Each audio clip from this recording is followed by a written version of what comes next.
Sports Audio Entertainment. Let's continue the process. We've officially reached the last board on the table. One game left, one slate left, one more week to get it right. Conference championship weekend was definitely interesting because in a lot of ways, the game actually played out the way that we specifically talked about here at the process. The Patriots Broncos game stay tight, stay physical, stay right in that scoring band where neither team really separated. A lot of people expected Denver to get blown off the field without Bo Nix, but there just isn't that kind of gap between these two teams. It turned out exactly what it should have been, a grind. The Patriots pulled it out, but nothing about that game was shocking if you were looking at it through the right lens. The Rams-Seahawks game was even more of a chess match. The script was there. Rams slow the run, keep the ground game under control, and force Seattle to throw. Make Sam Darnold beat you over the top. Put the game in his hands and wait for that mistake. That's what we talked about. And the funny part is that actually happened, the game script. The game flowed the way it was supposed to. Seattle had to lean on the pass. They had to push the ball. They had to play the game on the Rams' terms. The problem was Darnold never made that mistake.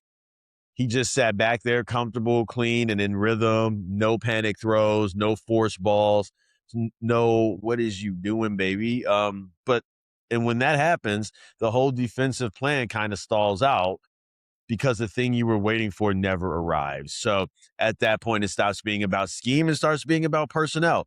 If your front four can't get home, then they can't speed up the quarterback. Then it doesn't matter how well the secondary is disguising things. The Rams needed more push up front, quite simply, and they just didn't have it.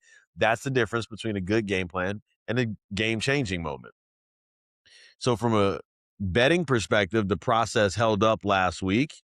Or I'm sorry, 2 weeks ago, whatever the conference championship was at this point. The reads were solid. The game environments were what we expected. DFS was a little less friendly. A couple of those thin margin spots went the wrong way. And hey, on a 2-game slate, that's all it takes, right? So, but that's the nature of this game. We're not here to chase results week to week. We're here to build a process that holds up over time. And when the reads are right, even if the lineup doesn't cash the way that you want, you take that information, you log it, and you move forward, right? So because we're now here at the Super Bowl, and the Super Bowl it's its own animal, essentially. Rotations get tighter. Stars don't come off the field. Coaches pull out stuff that they've been hiding since September. You get gadget plays, unexpected heroes, and one or two moments that really define the entire game, right? And so it's one game, but it's a normal one-game slate. It's not a normal one-game slate is what I should say. It's the most studied, most scripted, most emotionally charged football environment of the entire year. That's what makes a difference.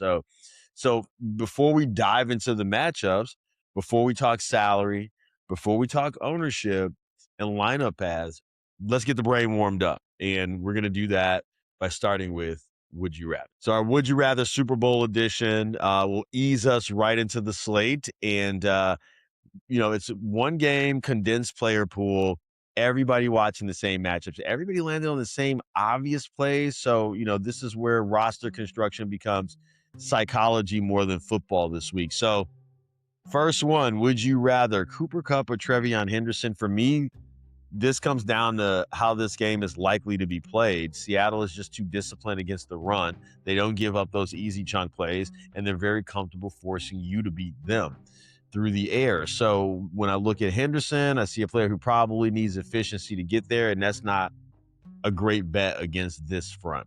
Kupp, on the other hand, though, he lives in the scoring area of the field. He doesn't need 120 yards to pay off. He just needs to be involved near the goal line, essentially. So, in this kind of matchup, I'm much more interested in, him who is more likely to score than the person who is likely to accumulate. So in that spot, to me, that's Cooper Kupp. Next one, Stephon Diggs or Ramondre Stevenson. This is another game script conversation.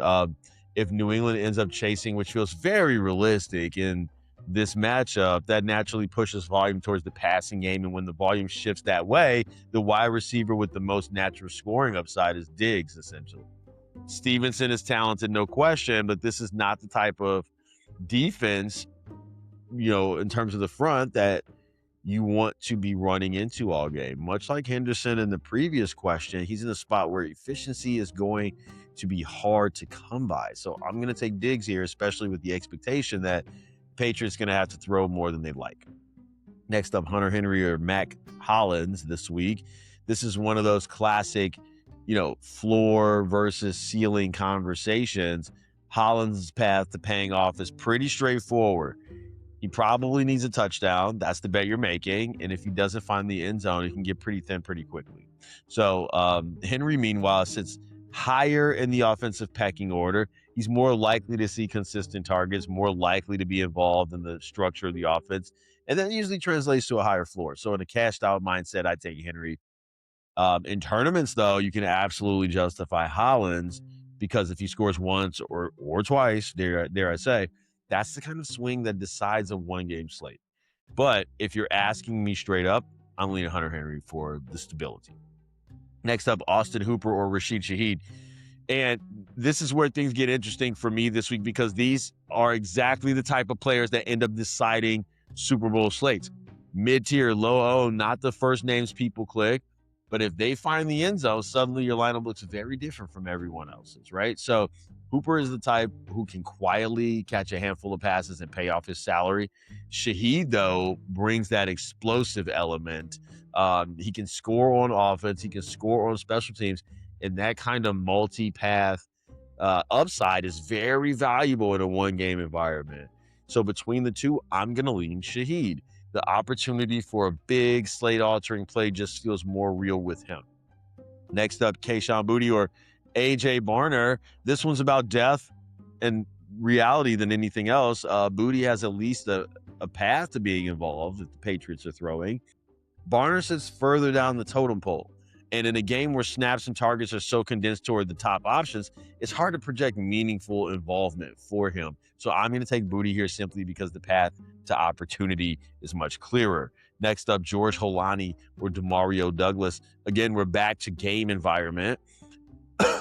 Holani may be the next man up in the backfield, but this is not a game where I'm expecting wide open running lanes. Both of these teams can defend the run, and that tends to compress rushing upside.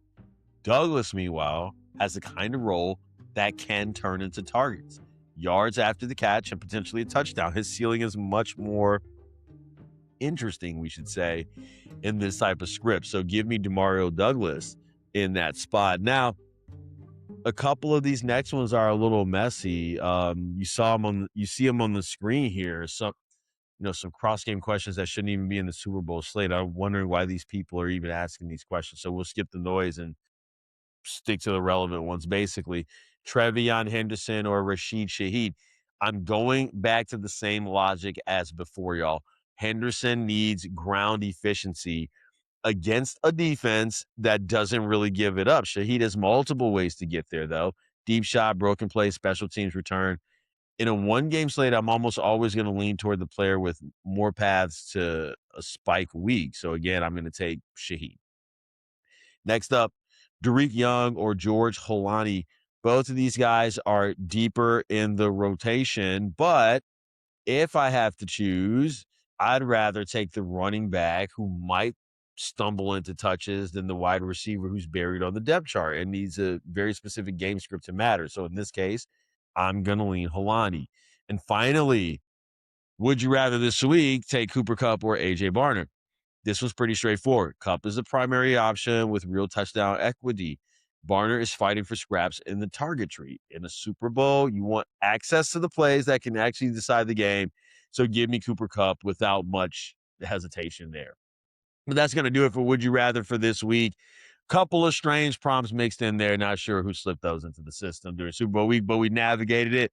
Now that the brain's warmed up, let's get into the slate itself because this is one spot where all year, the entire DFS world is staring at the same player pool. The difference between a good lineup and a great one usually comes down to a single decision. Before we go any further, let's talk about something really important. If you run a tech team, you already know the usual hiring cycle. You spend weeks sourcing candidates, months ramping them up. And by the time real progress starts happening, the budget conversation comes back around. That's exactly the problem we've been solving in Fraction. We plug in senior US-based engineers, product leaders, and growth talent on a fractional base. So companies can actually ship without going through the whole hiring circus.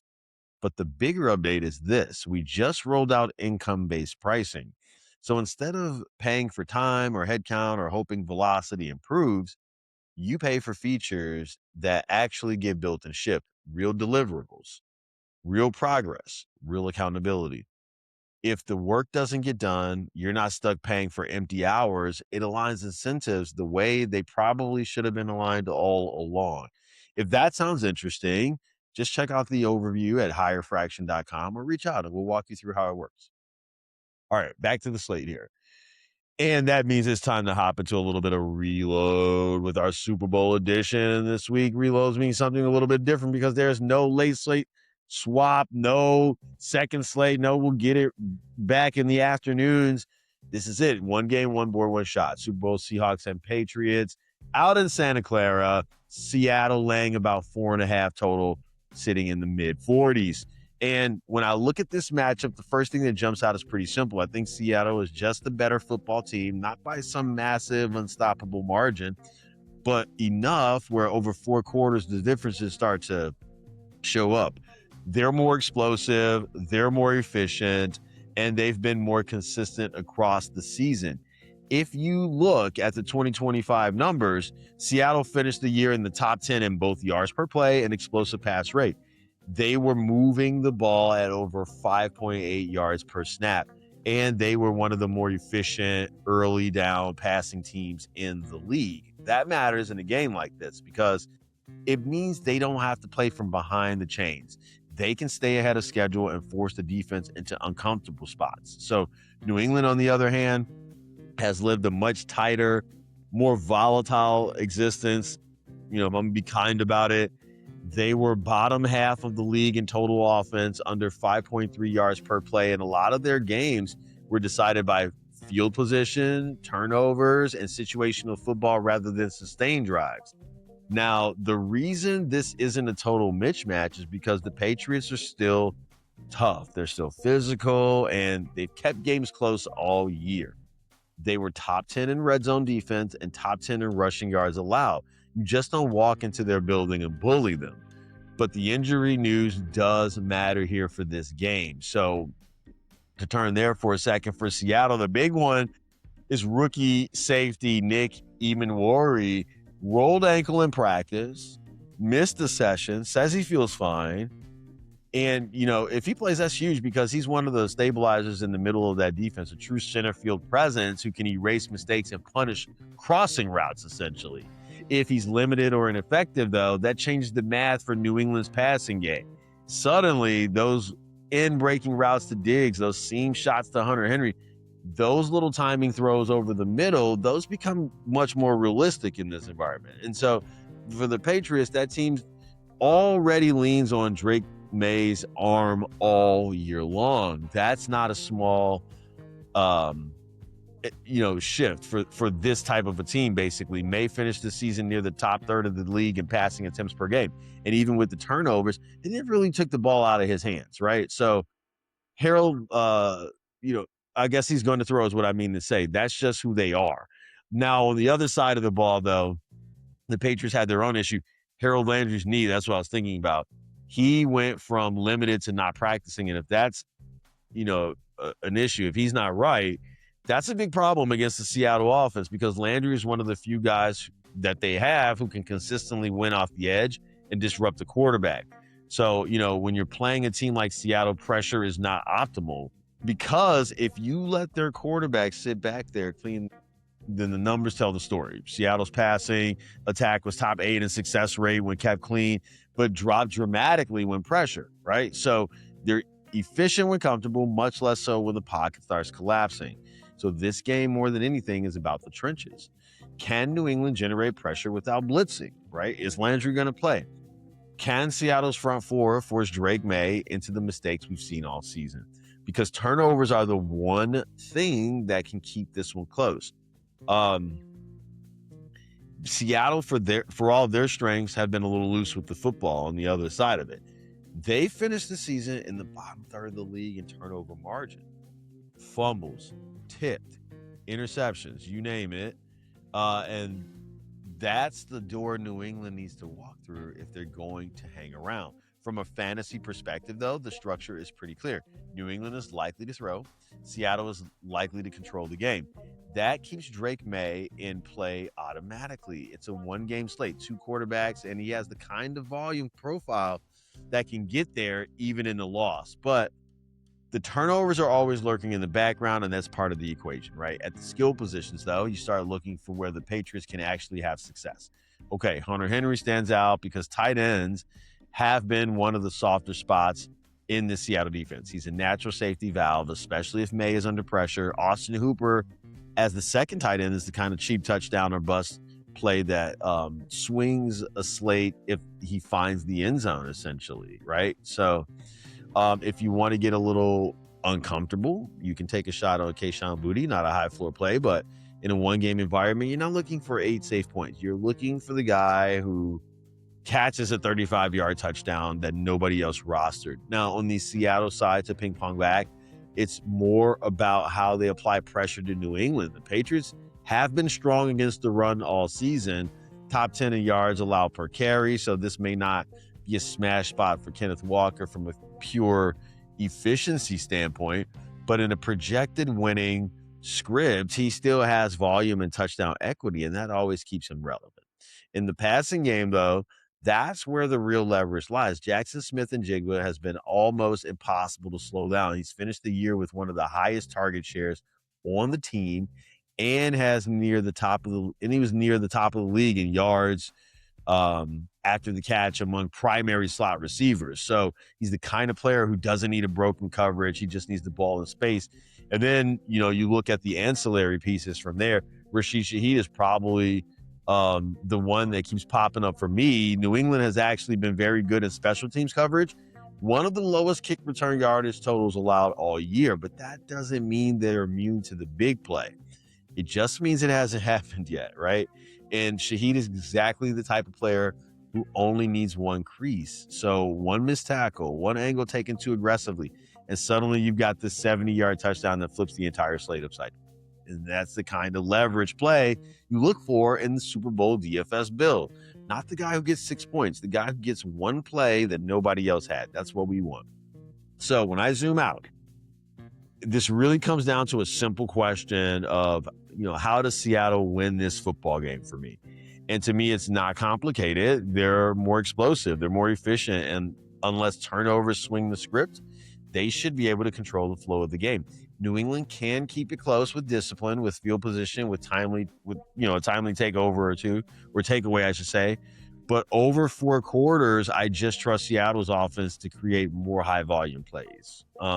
So laying the 4.5, I'm still leaning Seattle, not because it's a lock, not because it's a blowout spot, but because across the full body of work this season, they've simply been the better team. And on a one-game slate, that's usually where you start. So that's our reload for this week. Hopefully that helps you as you make some DFS decisions for this week. Quickly, before we jump back into the slate, if you manage a software team, especially a remote one, you probably know this feeling. Stand-ups sound good, sprint boards look clean, but when you actually zoom out, you're not totally sure who's moving fast, who's stuck, and where the real bottlenecks are.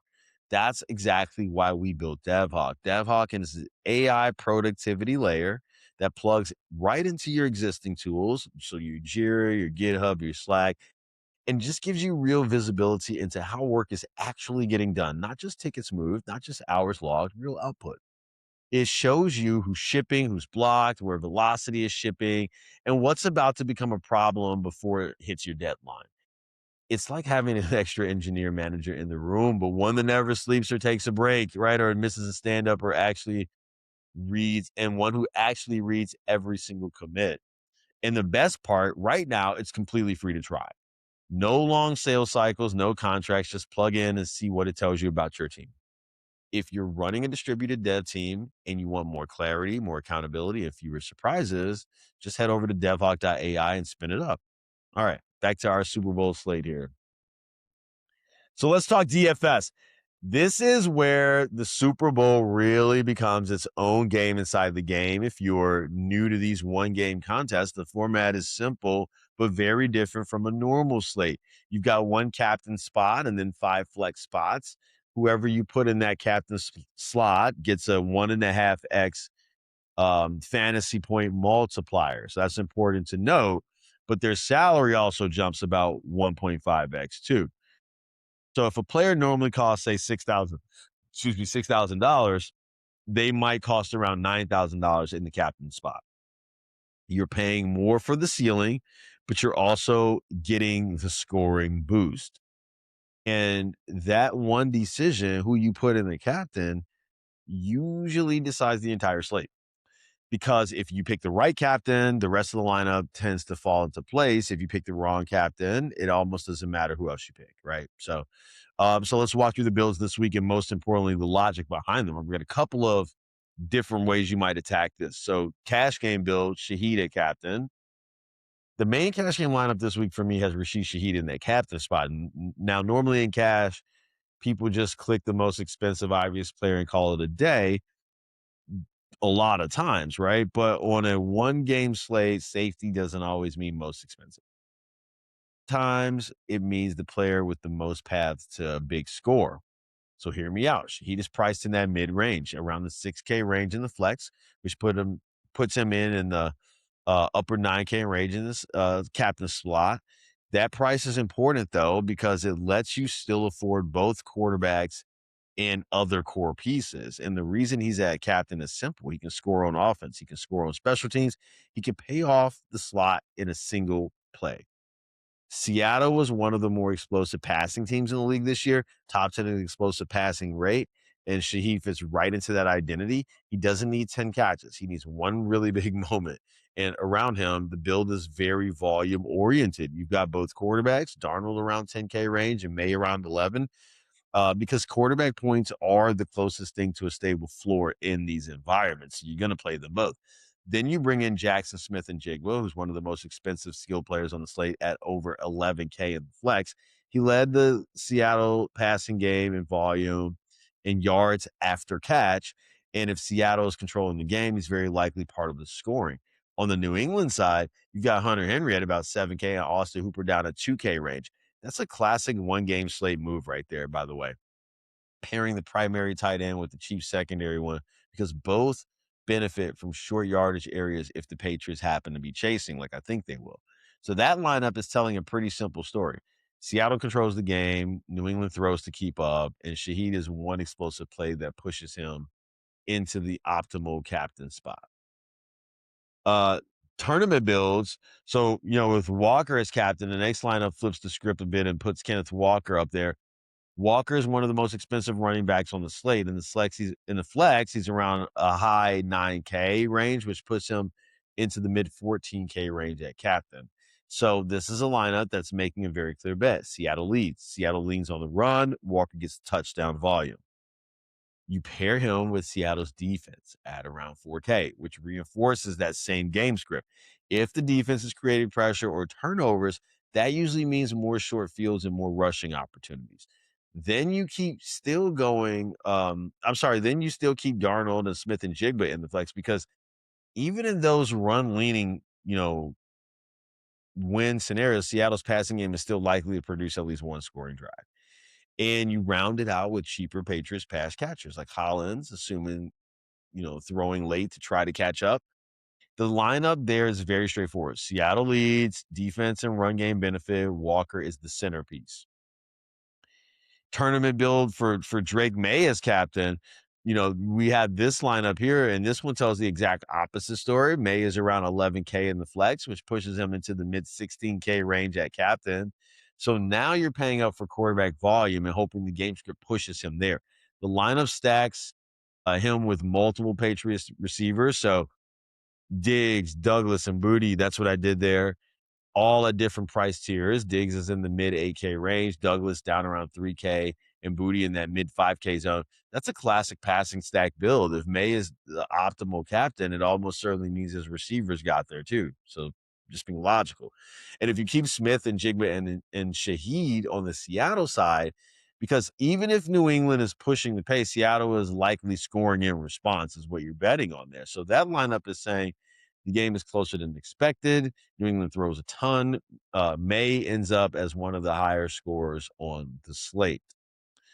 Then we have the balance build, with the kicker as a captain. The last lineup there that I have is, more of a middle ground build with the kicker in that captain spot. That's a lower salary captain around the 7K range. So that's going to give you more flexibility in the flex spots. It lets you fit players like Walker, Diggs, Cup, Henry, and May all in the same lineup. And that build is telling a slower, more controlled story, not a shootout, not a blowout, something like a mid-20s game where drives stall, field goals matter, and both teams trade possessions, which actually lines up with the Vegas total in the mid-40s. This isn't projected as a track meet. It's projected as a controlled situational football game. So, big picture strategy there across all the bills, though. The theme is going to stay the same for me this week.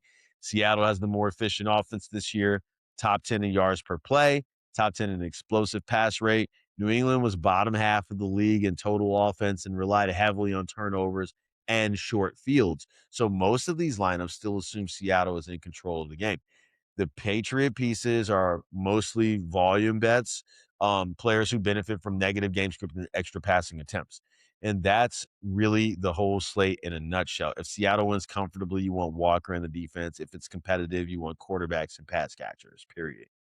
If it shoots out, you want the passing stacks on both sides. Every lineup is just a bit, just a little bit of a different version of that story.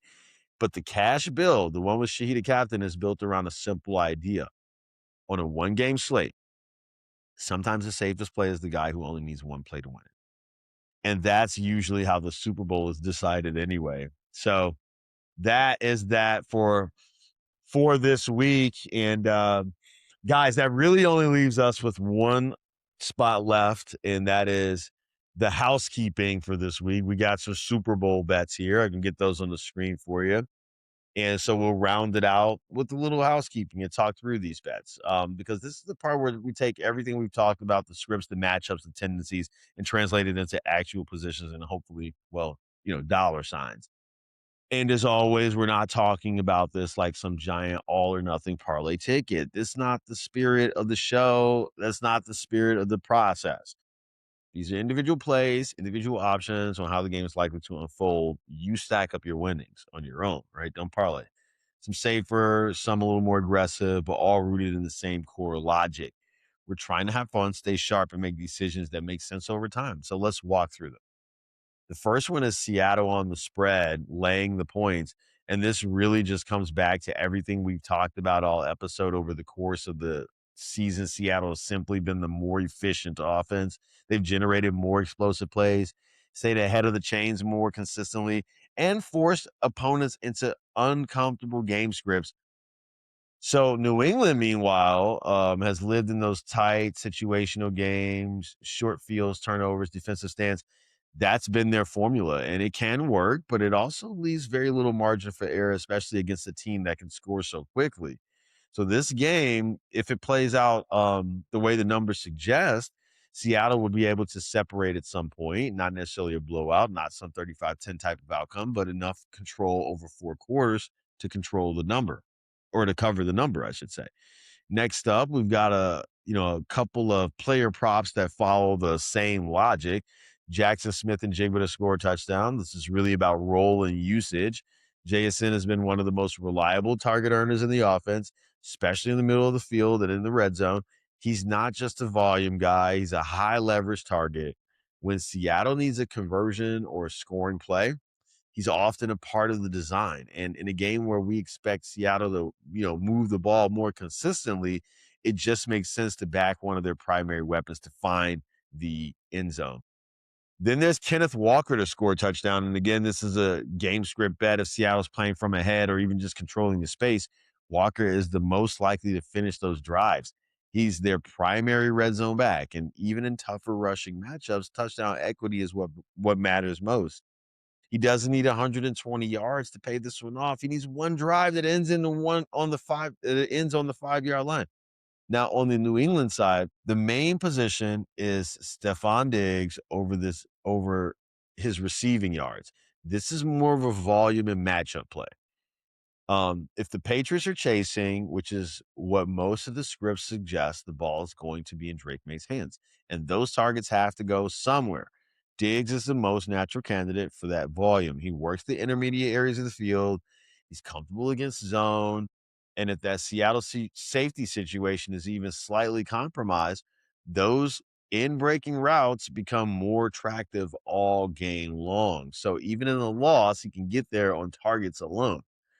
And then the last one is more of a pure game flow read, both quarterbacks over their passing yardage totals.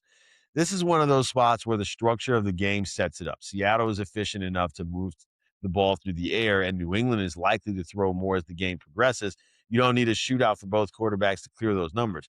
You just need steady, consistent passing volume on both sides. So a game in the mid-20s, something like 27-20 can get you both of those overs home without feeling chaotic at all. So when you zoom out, the theme of the bets is pretty clear. Seattle controls the game. Their primary weapons find the end zone. New England responds through the air, and the quarterbacks pile up enough volume to clear their numbers. Nothing exotic, nothing dependent on one miracle play, just a set of positions that all live inside the same logical game script that I've been telling you about all game. I am feeding you guys to where the noise tries to take you away from and giving you a path. Like if we think the game is going to work this way, what does that look like for our bets? What does that look like for our DFS? What does that look like for the game script? And really putting it all together and not telling you some fractured story for my own benefit. Some safer angles, a few higher ceiling shots, but overall the goal is the same as it always is. Stay disciplined, stay consistent, and enjoy the ride. Because it's the Super Bowl, y'all. One last board, as I said, one last slate. And that now is my show for you. It's only time left to see how it plays out. That's all we got left to do. And that's going to do it for the Super Bowl edition of the process. You know, one more chance to trust the work we've put in all season, because at this point, there is no secret information. There's no hidden depth chart move.